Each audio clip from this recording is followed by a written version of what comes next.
আঠানগেট বা করচমুখ picnic spot. তো আমার সাথে আজ তোমরাও ঘুরে দেখো।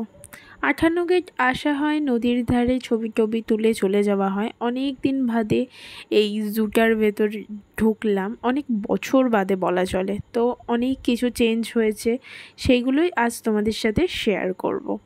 তো বাড়িতে শুয়েই ছিলাম, তো কুটু দিদি আমাকে ফোন করলো, তখন বলল যে যাবি, আমরা যাচ্ছি জুয়ের উদ্দেশ্যে, যদি যাস তো তাড়াতাড়ি রেডি হয়ে। ওরাও টোটো করে আসছিল, টোটো ভাড়া করে, আর আমিও রোড থেকে উঠে পড়লাম। তো চলো তোমাদের আজকের ভিডিওটা শুরু করা যাক। তো নমস্কার বন্ধুরা, welcome back to my page. আশা করছি তোমাদের আজ ভিডিওটা খুব ভালো লাগবে। তো আঠানগেটের নদী পেরিয়ে আমরা এখন যাচ্ছি করচমুখ পর্যটন কেন্দ্রের। Korchmuk tourist spot is one of the famous picnic spot in Howrah district near Uluberia. It was also known by আঠানগেট। তো চলো শুরু করা যাক।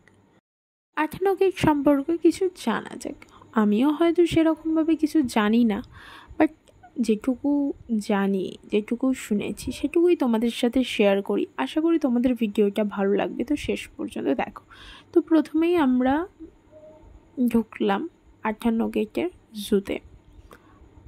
তো এখানে বেশ সুন্দর একটা অ্যাটমসফিয়ার বানিয়েছে। আগে এরকম সুন্দর ছিল না, কারণ আমি আগেও গিয়ে দেখে এসেছি, তাই আমি ভালো বলতে পারবো। বাট এখন খুবই সুন্দর। একটা বিকেলবেলা একটা ফ্যামিলির সাথে আরামসে ঘুরতে পারবে, তোমরা যেতে পারবে, বেশ ভালো লাগবে।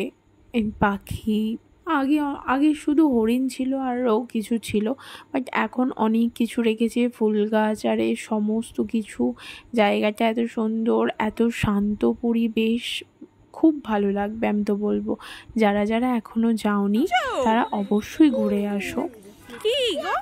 আর বিশেষ করে বড়দের থেকেও এরকম আমাদের টেনটেনের মতো বাচ্চা থাকলে তাদের এক্সাইটমেন্টটা তো অন্য লেভেলে, কারণ ও এত কিছু দেখছিল, ওর যেটা খুব ভালো লাগছিল। এত পশু পাখি, এত আর ওখানে অনেকটা বড় এরিয়া, তাই অনেকটা ও হাঁটছে চলছে, এরকম বাচ্চাদের দেখার জন্য বেস্ট আমি তো বলবো। আর বড়রাও বিকেলে ঘুরতে যাওয়ার জন্য ভালো। তো এইখানেই তো সমস্ত কিছু বলা যায় না, ভিডিওটা অনেকটা বড় হয়ে যাবে, তাই পরের পার্টে বলবো তোমরা কিভাবে এখানে আসবে, কি কি দেখবে। তো দেখতে থাকো।